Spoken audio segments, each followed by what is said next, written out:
नमस्कार साथियों, politics with Awanish विद्यार्थी के आज के एपिसोड में हम चर्चा करेंगे उस नेता की जिसने अपनी छवि, सहज संतुलन और आज्ञाकारी बनकर लगभग 5 दशकों तक भारतीय राजनीति में अपनी जगह बनाई। नाम है उनका राजनाथ सिंह।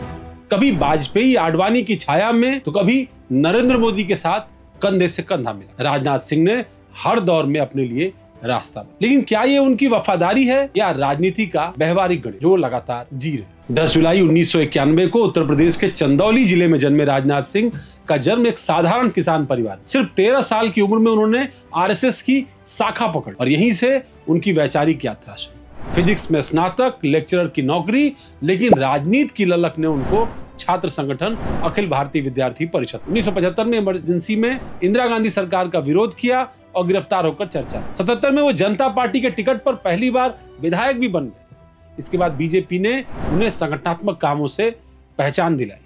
1980 में युवा मोर्चा के अध्यक्ष और प्रदेश सचिव जैसे अलग अलग पदों पर उन्होंने काम किया। 1991 में जब उत्तर प्रदेश में बीजेपी की सरकार बनी, कल्याण सिंह मुख्यमंत्री बने, तब राजनाथ सिंह शिक्षा मंत्री बने और यहीं से उनकी पहचान संघनिष्ठ, सांस्कृतिक, राष्ट्रवादी नेता की। उन्होंने नकल विरोधी कानून लागू किया जो कल्याण सिंह सरकार की सबसे बड़ी यूएसपी थी। वैदिक गणित को स्कूली पाठ्यक्रम में शामिल कराया, यानी वो नेता जो शिक्षा में भी हिंदुत्व की छाप छोड़ना जानता था। ये दौर बताता है कि राजनाथ राजनीति में पॉलिसी और आइडियोलॉजी दोनों लेकर साथ चलने वाले हैं। 1998 से 2004 तक अटल युग था और यहीं से राजनाथ की राष्ट्रीय छवि बनी। वे 2000 से लेकर 2002 तक उत्तर प्रदेश के मुख्यमंत्री रहे, जहां उन्होंने कानून व्यवस्था और किसानों की समस्या समेत इंफ्रास्ट्रक्चर पर विशेष ध्यान केंद्रित। हालांकि राजनीतिक अस्थिरता के चलते उनका कार्यकाल अधूरा रहे। 1999 और 2000 में वाजपेयी सरकार में उन्हें भूतल परिवहन मंत्री बनाया। 2003 और 2004 में वो किसी मंत्री के रूप में काम किया और इस दौरान उन्होंने राष्ट्रीय राजमार्गों की परियोजना को आगे बढ़ाने के लिए और मूर्त रूप देने के लिए महत्वपूर्ण योगदान दिया। किसान क्रेडिट कार्ड जैसी योजना उन्होंने लागू की और इस दौर में उन्होंने वाजपेयी की शैली अपना ली। संयमित आवाज, नरम शब्द और वो मशहूर हाथ से ऑफिस की इशारा। यह दौर उनकी संयमित, सर्वसमावेशी और लोकतांत्रिक छवि को मजबूत करता है। यानी ये साफ था कि वाजपेयी के समय राजनाथ सिंह मॉडरेट पॉलिटिक्स का प्रतीक बन चुके। बीजेपी में वाजपेयी युग के बाद राजनाथ 2 बार राष्ट्रीय अध्यक्ष बने, 2005 से 2009 तक और 2013 से 2014 तक। उन्होंने पार्टी को 2004 और 2009 की हार के बाद स्थिर किया, तो 2013 में जब बीजेपी अगले प्रधानमंत्री उम्मीदवार की तलाश में थी तो राजनाथ सिंह लाल कृष्ण आडवाणी के खेमे के करीबी थे।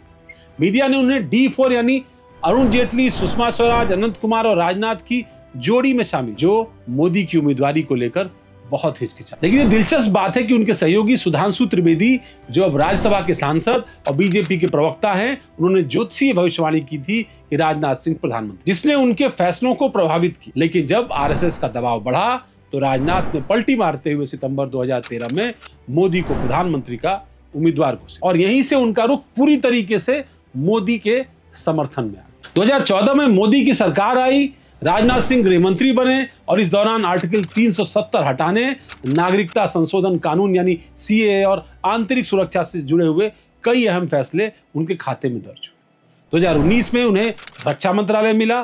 भारत की रक्षा निर्यात 2014 में सिर्फ 1940 करोड़, 2024 तक ये 23,000 करोड़ रुपए से ऊपर पहुंच गए। आत्मनिर्भर भारत को उन्होंने रक्षा के क्षेत्र में सबसे आगे बढ़ाया। पर सबसे बड़ा बदलाव उनकी भाषा में आया। वाजपेयी काल में संयमित राजनाथ अब आक्रामक हो गए, खासकर पाकिस्तान को लेकर। अब ये कहने लगे हैं कि अगर आतंकवादी पाकिस्तान भागे तो वहां घुसकर भारत की संप्रभुता की रक्षा के लिए कोई सीमा नहीं। प्रधानमंत्री नरेंद्र मोदी के नेतृत्व में भारत तेजी से मजबूत हो रहा है।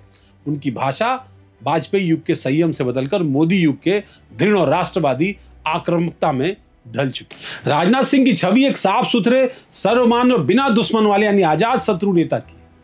बीजेपी में ऊपरी जातियों को जोड़ने वाले चेहरे के रूप में भी वो देखी जाती है। राष्ट्रीय स्वयंसेवक संघ के पुराने प्रचारक होने के नाते संगठन भी उन्हें भरोसेमंद मानता है। उन्होंने गलवान झड़प जो 2020 में हुई थी और अग्निपथ योजना जैसे संवेदनशील मुद्दों का प्रबंधन किया। 2024 में लखनऊ से भारी मतों से जीतकर उन्होंने अपनी लोकप्रियता फिर साबित की। वे अक्सर मोदी को नीतियों का श्रेय देते हैं, चाहे बिहार के विकास की बात हो या रक्षा क्षेत्र में आत्मनिर्भरता। बीजेपी में एक नई चर्चा है और वो ये है कि राजनाथ सिंह फिर बीजेपी के राष्ट्रीय अध्यक्ष बन सकते। आरएसएस की बैठकों में राजनाथ सिंह का नाम सबसे आगे। उनकी वरिष्ठता, संगठनात्मक अनुभव और यस मैन की छवि सब उन्हें एक सेफ चॉइस बना। कहा जाता है कि वे ऐसे नेता हैं जिनका कोई दुश्मन। यूपी की ठाकुर राजनीति, संघ की पैठ और संगठन पर उनकी पकड़ आज भी, ये सब मिलकर उन्हें मोदी के लिए एक भरोसेमंद सहयोगी बनाते।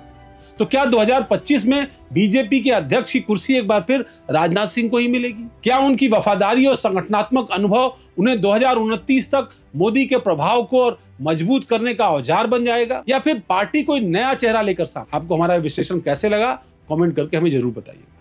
हमारे YouTube चैनल को सब्सक्राइब करिए, हमारे अन्य सोशल मीडिया प्लेटफॉर्म्स को भी फॉलो करके हमारा हौसला बढ़ाइए। आप सभी का धन्यवाद।